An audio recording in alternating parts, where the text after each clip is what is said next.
I'm a bad listener. So like funnily enough, when I first joined M80 off of the version one team, I was IGLing version one, and I'm constantly like it's constantly like difficult for me to like listen to like what my IGL says because I'm constantly thinking in my head what I would want to call or what we should do like solution based, and kind of happened again on this team.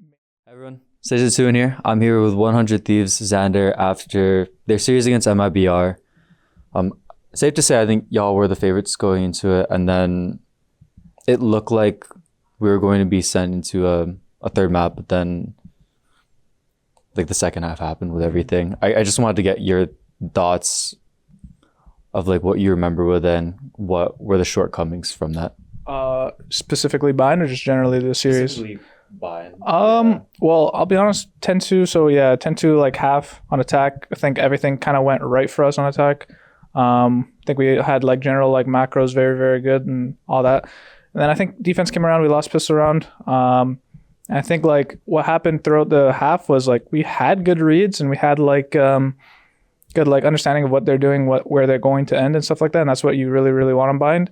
And I felt like we had the correct like bomb site like gamble, but it just comes down to like hitting our shots and like kind of playing off each other and like fundamentals. So I think because of that, like we lost the half out. Some unlucky rounds. I think 1v3 was really, really costly. The quarter zero Viper ult. Just like rounds kind of snowball off of ults, and I think that's what they're really, really good at. And I think you saw that on Icebox, and Bind they did a really good job at that as well. That specific 1v3 was the one that I really remember as a highlight play. Do you feel like there was a bit of a momentum shift within the team after that?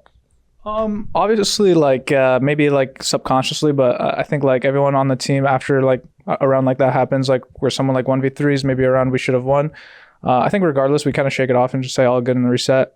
I think like around like that, although it's a 1v3, it's a Viper ult and like it's still a really tough round regardless. And if he just kind of like hits us like just even a little bit, like 2 body shots, it's usually like a death, especially because the round's so late. Maybe we were low. But yeah, no, I think it's generally like we're fine when we lose those rounds. Like we just reset from it. I think energy's still like pretty high, but yeah. Yeah. You know, I did speak to you after kickoff before, and you talked about how even after that, this team is more focused on just like a very process-oriented team. Specifically after losses like this, after you have this period where you just look like the best team in your group. What are the next steps that you would usually go about handling this week so that you just are able to brush this off and improve, like you still are that team that you were in the first 2 weeks? Yeah, I mean, I think like the reason we are so good is because we lost. Simply put, like we lost throughout the season. We learned from every single loss, and I think we're gonna just do that again. Like at MIBR, I think we already are like speaking about our mistakes and like what we could have done better. I think all we do is usually on a loss we kind of go play the VOD, go look at like what we did wrong, and kind of just like fix what happened there, and usually improve from there. And then for your role, because you're switching into this IGL position, how has that shifted for you specifically, you know, coming back in this role? You know, you had that before with version 1, and you were also doing that a little on MA80 too, right? Like your second year more? Yeah, second year. Can you just talk about that more? Like, sure. Yeah, generally, I think like once I got put on the IGL role, obviously at the very, very start, like first week of scrims, it's going to be like a very like, feels like unnatural, but I think it's already getting to a point where everything feels natural, especially when match time comes. I feel like everything just feels like there's a lot more clarity.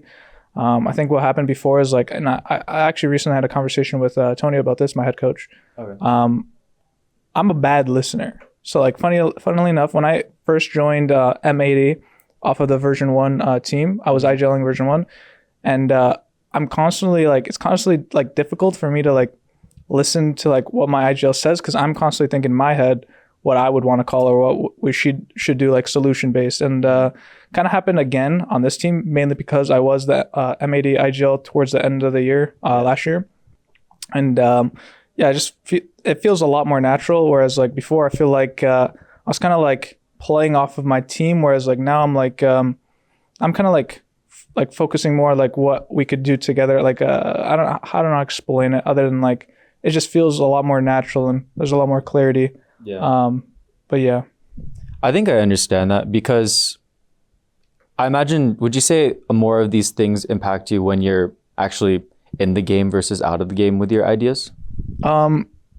I think both in a way, but in game, like majority of the time, yeah, I think the ideas just flow a lot more easily because I'm actually able to like speak freely and like everything. Whereas before is like kind of just like focus on my own individual play, but like once the call is made that we're gonna be doing something, it's kind of like hard to fit in a way. I don't know how to describe it other than that. No, I actually do know what you're talking about because this is kind of what I remember way back with 2022 version 1 when you were that primary IGL and then you were just lights out on the server. Yeah. And you look like at that time going into that qualifier Reykjavik, like the best IGL in the NA. Now that you're back in this position, how do you facilitate like these I want to ask you actually because when you're doing the VOD review with everything, after things like this, does the team focus more on just minute details or just very specific moments in rounds, or do you look at the bigger picture with everything? I think you have to do like a big it's kind of both. So like there's gonna be like things that are like off with the big picture, so that would just be macro. So like are we like rotating correctly, and are we like going to the correct bomb sites, and are we like going for like the correct like bomb sites, kind of like that. And then the micro decisions and like stuff like that, like the small details, I think that's where we messed up a lot in this round. So like, or in this game.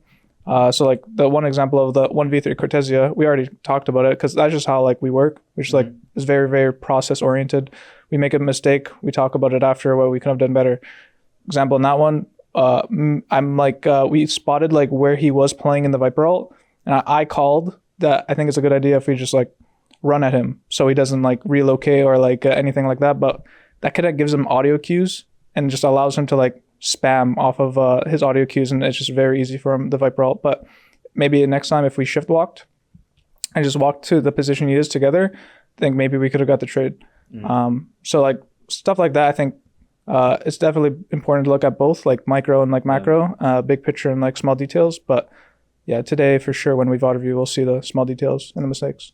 How do you make sure that the team remembers these things? Are these things that players will just have specific notes that they'll remember and then run through in practices, or is it more so just to memorize it on their own and then you just go forward? I think when it's a general, like we'll set goals for certain players. So like for example, I think I needed to do like a better job of like a certain, because we have like, I'm not gonna lie, I think we're probably the only team in the, like maybe not in the world, I think Fnatic probably has something like that, but I think we have like an actual proper system that we build like everything around. Yeah. And I think generally I think it's good for teams that like set goals for individuals. And I had a specific like communication thing I wanted to do more. So like example, like it's called like action comms. So like it's like generally better if you just like, yo, fight back site. And I can like just that's like the general goal that I would like want to work on. But yeah, I think it's mostly up to the players for like them to memorize it. But if it's like very severe, like a issue that the player needs to like continue like growing on, like then coaches and players will have like a note and just like keep repeating and repping it. Can I ask you about those action comms more? Like what's the difference between action comms versus what you were doing before? Is it like, what's the opposite of action comms? It'd be like narrating. Like narrating what I'm going to do. So I'm going to fight back site. Instead, you could just yell your teammate and be like, yo, let's fight back site. And that'll like trigger in their brain. But yeah, that's like one little thing. That's like, there's a lot more to it. I'm not going to give away everything. Yeah, I shouldn't even, maybe I shouldn't even say that, but like that's like one little detail. Yeah, no, it's cool. I mean, people have brought it up before. I did an interview with Trent and he was talking about how Josh wanted him to be more assertive in comms. Yeah, that's kind of what it sounds like more. Yeah. Assertiveness and like, not just so passive, because like your teammates can't really play off of that pretty much. No, I mean, I really appreciate the insight into it. And it's really cool to see the process of how 100 Thieves works with it, because it feels like viewers and myself are being let into how like this process oriented team builds up. So then, moving forward with let's kind of break it up into two halves, because you're most likely going to make playoffs still. It's not tougher with this group. You have this 2-week block of regular season, and then you'll have this 1 week of like playoff hell. how are you going about those two different phases where preparation's naturally just going to be different? Yeah, I mean, preparation is going to be different in playoffs for sure. I think I think generally we play better when we have a lot of prep because we just go through the maps and like what they do and what we can do to counter and all that vice versa. But I think regardless, like I think my coaches put in an insane amount of work in. I think if we're gonna be playing like a day or 2 days later, then I think the coaches like grind hard. They'll always give us like notes and like what we can do to prep. And yeah, we'll always have prep in time, but it's just more of like a mental grind, so to say, because playing weekly is very, very chill. Whereas like playing playoffs is like, oh, I'm going to play this day. And then maybe if we lose, we play next day. And there's just like a lot of playing. And like that keeps you warm and like you're like on like your fundamentals warm and your aim sharp. But I think other than that, it's like very hard on the mental. And I just wanted to give you the floor to speak to 100 Thieves fans after today's series. Anything you want to say just as the IGL, you make them feel safe. Make them feel safe. Yeah, I mean, tough loss. Obviously, I think if you look at like the big picture of the series, Icebox, obviously, I think if you look at MIBR, I think they're like probably the best Icebox team in Americas easily. And there's like a very tough team on that map, so it was always going to be difficult, and we understood that. And I think Bind, if you just take away that defense half, I think that will be cleaned up any other day. I think we just had a B day on that map, maybe even a C day just defense wise. And I think the series definitely should be tied 1-1, and Haven's obviously a good map for us. So I think on any other day, I think that's a series win, but obviously we lose today, so all good. Thank you for supporting. Appreciate you guys, and don't lose hope. Only one loss. Appreciate the insights, Zander. Thank you.